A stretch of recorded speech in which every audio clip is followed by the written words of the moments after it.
जहां बिहार और नेपाल में पिछले 48 घंटे से रुक रुक कर बारिश हो रही है। ये बारिश अब बिहार के लोगों के लिए मुसीबत बन गई है। बारिश की वजह से नदियां और नाले उफान पर हैं। नदी किनारे बसे ज्यादातर इलाके पानी में डूब गए हैं। लोगों के घर और खेत पूरी तरह पानी में डूबे हुए हैं। लोग सड़क किनारे बने तंबुओं में रहने को मजबूर हैं।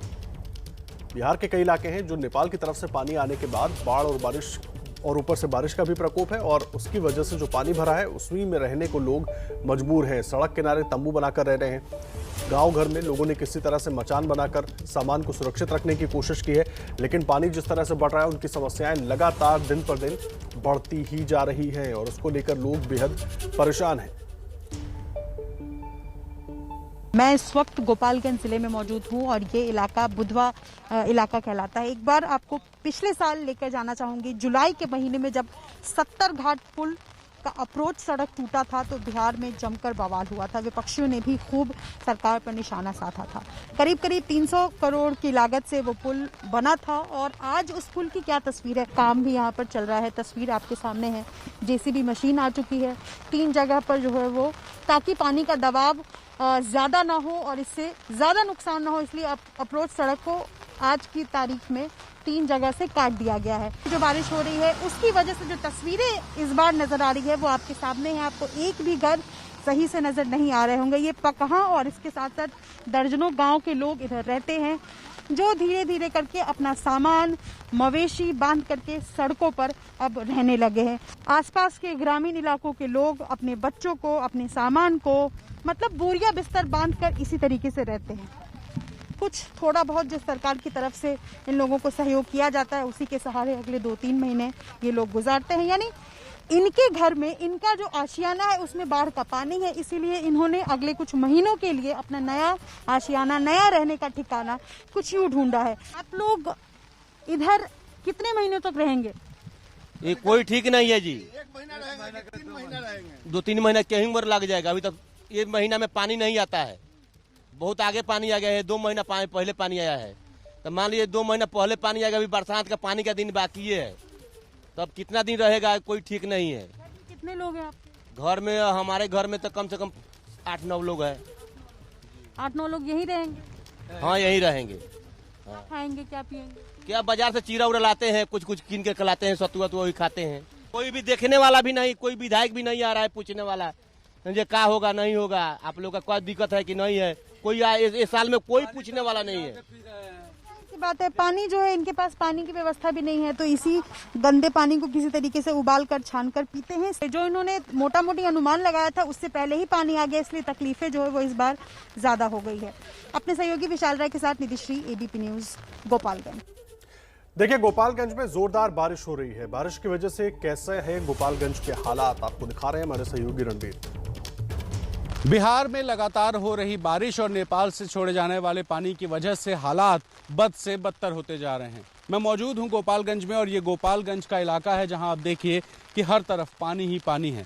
ये गोपालगंज का रामनगर इलाका है जहां पर इस वक्त गंडक का पानी करीब 100 गांवों को प्रभावित कर चुका है। बिल्कुल सामने ये जो 2 इमारतें आपको दिखाई दे रही हैं, ये दोनों स्कूल हैं। पीली वाली बिल्डिंग 12वीं तक का सरकारी स्कूल है और गुलाबी बिल्डिंग 8वीं तक का स्कूल है और ये दोनों स्कूल डूबे हुए हैं। कुछ लोगों को देखिए जो बीच में अपनी जान जोखिम में डालकर अपने गांव की तरफ जाने की कोशिश कर रहे हैं, क्योंकि इस स्कूल के आगे की तरफ कुछ गांव हैं जिन गांवों में घरों के अंदर पानी घुसा हुआ है। आपको बताएं कि नेपाल में जब 3 नदियां मिलती हैं वो वाल्मीकि नगर के पास का इलाका है, उसको त्रिवेणी कहते हैं और त्रिवेणी के आगे एक बराज बना है। भारत सरकार की तरफ से इस बराज में पानी रोका जाता है और जब तक बहुत स्थिति खराब ना हो इस पानी में को रोक करके बराज में आगे के हालात को सामान्य रखते हैं। लेकिन जैसे जैसे नेपाल पानी छोड़ता जाता है और जो क्षमता है बराज की, उस क्षमता के ऊपर पानी जाता है तो उस पानी को डिस्चार्ज कर दिया जाता है। चूँकि आजकल बारिश है और नेपाल में भी बारिश हो रही है, जिसकी वजह से लगातार नेपाल पानी छोड़ता है और भारत सरकार उस पानी को जब क्षमता के हिसाब से देख करके रिलीज करती है तो वो इन इलाकों को प्रभावित करता है। जिस जगह मैं खड़ा हूँ ये रामनगर है और ये रामनगर गंडक नदी से करीब 4 किलोमीटर दूर है। ऐसे में अंदाज़ा लगाइए कि गंडक से 4 किलोमीटर दूर का अगर इलाका इस तरह का है तो किस तरह से बाकी गाँव के अंदर का हाल होगा। यहाँ जो ये इलाका है, यहाँ 100 गांव प्रभावित हैं और आपको बताएं कि अभी मानसून की शुरुआत है, तब इस तरह का नज़ारा है बिहार। चूँकि हर साल बाढ़ से प्रभावित होता है, ऐसे आने वाले दिनों में किस तरह के हालात होंगे, कितने मुश्किल हालात होंगे, इस तस्वीर को देखकर अंदाज़ा लगाया जा सकता है। अपने सहयोगी अवधेश रंजन और कैमरा पर्सन प्रेम सिंह के साथ रणवीर, एबीपी न्यूज़, गोपालगंज, बिहार। और देखिए, बारिश और बाढ़ की वजह से ताज़ा हालात और लोगों की परेशानियां बताने के लिए हमारे साथ हमारे दोनों सहयोगी इस वक्त सीधा जुड़ रहे हैं। रणवीर और निधिश्री झा, गोपालगंज में आप दोनों मौजूद हैं। रणवीर, मैं आपके पास आऊंगा। हर साल इस तरह की स्थिति बनती है, लेकिन उसके बाद भी कोई कदम नहीं उठाया जाता और लोग इसी तरह सड़कों पर पन्नियों के टेंट बनाकर रहने को मजबूर हो जाते हैं। और हालात इस बार भी उतने ही बुरे दिखाई दे रहे हैं। अभी तो मानसून शुरू ही भी नहीं हुआ ठीक से। आदर्श, बिल्कुल ठीक बात है। मैं इस वक्त गोपालगंज में हूं और यहां से पहले मैं बेतिया में भी था और उसके पहले पश्चिमी चंपारण में भी था।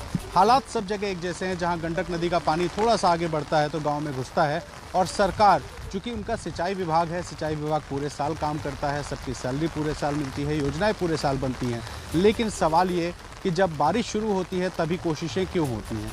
क्यों नहीं पूरे साल बारिश और बाढ़ के टाइम जो हालात हैं उसको सामान्य करने की कोशिशें होती हैं? क्योंकि हमने जहां भी देखा वहां के लोगों की यही शिकायत है कि साहब, हमारे गांव में जब बारिश शुरू होती है तो बोरे भरे जाते हैं और बोरों को नदियों के किनारे लगाया जाता है, जिसकी वजह से इस तरह के हालात हर साल हैं। कोई 60 साल का बुजुर्ग है, वो बता रहा है कि बचपन से लेकर अब तक वो यही कहानी देखता है। तो बड़ा सवाल ये कि आखिर स्थायी काम क्यों नहीं होता है? मैं खुद यूपी से आता हूँ, लखनऊ में रहता हूँ और कुशीनगर, महाराजगंज समेत तमाम जिले हैं। इन जिलों में जो बांध बनाए गए हैं उनमें पत्थर लगाए गए हैं। उन पत्थरों से पानी को काफ़ी हद तक रोका जाता है, लेकिन ये जो मिट्टी के बांध हैं, मिट्टी के बांध इस भारी बारिश में और नेपाल से छोड़े गए पानी को बहुत ज़्यादा नहीं सह पाता और जगह जगह से कटान शुरू होती है और ये बाढ़ का एक बहुत बड़ा कारण है।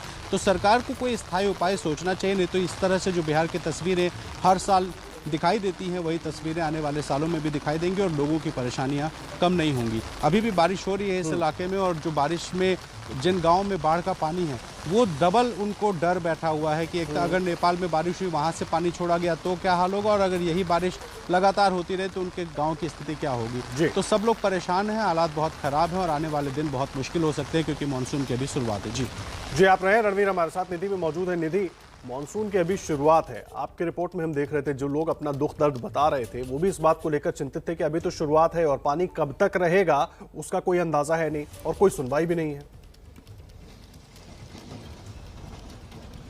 जी बिल्कुल, देखिए इस बार जो बाढ़ जैसी स्थिति बनी है, इसके क्या क्या कारण है इसको समझना पड़ेगा। पिछले हफ्ते ही बाढ़ को लेकर के सीएम नीतीश कुमार ने समीक्षा की थी, बैठक की थी, लेकिन देखिए बाढ़ की इस बार सबसे बड़ी वजह यह है कि मानसून के आने के साथ ही लगातार बारिश जो हो रही है वो जो उम्मीद जताई गई थी, एक अनुमान जताया गया था, उससे ज़्यादा क्वांटिटी में बारिश हो रही है, पहली बात।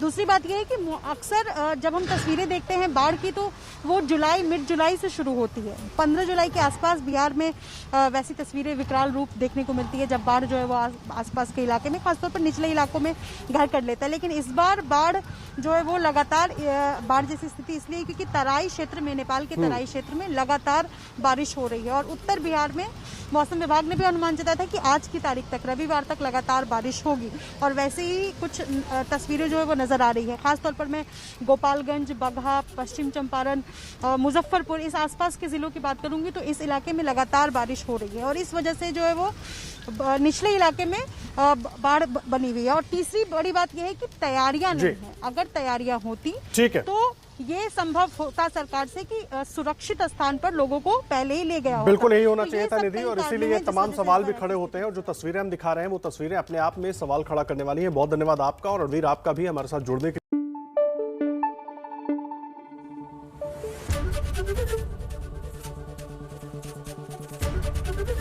एबीपी न्यूज आपको रखे आगे।